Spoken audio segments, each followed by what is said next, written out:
What should an employer do to address a discovered symbol of racial hate in the workplace? All employers aspire to create a workplace free from harassment and discrimination. So it is unfortunate when an employer encounters a symbol of hate in the workplace. These offensive items include swastikas, nooses, unequal signs, Confederate flags, inappropriate cartoons or images, or other symbology and racially hostile slogans. Displaying or allowing the display of racially offensive content can subject an employer to a claim for hostile work environment. It falls to the employer to do the right thing, to address the appearance of such symbology in the workplace. In an instance where an employer should encounter a race-based or otherwise offensive symbol in the workplace or beyond, consider going back to the basics by investigating before acting.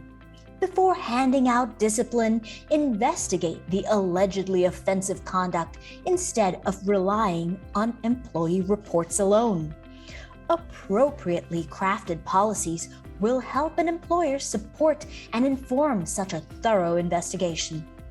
Employers can consider using an independent third-party investigator to display even more even-handedness in their actions, especially where members of the executive team or the HR team might be involved in the facts of the complaint.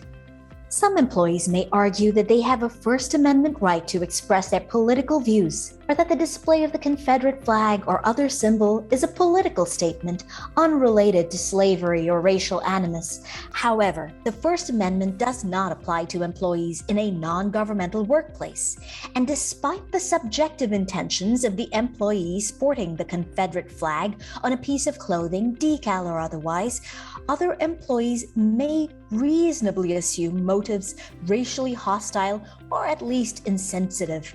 However, employers ought to remember that in some states and localities, political affiliation or political ideology is a protected class. Thus, employers must be careful that the offensive material is not directly tied to an employee's political affiliation.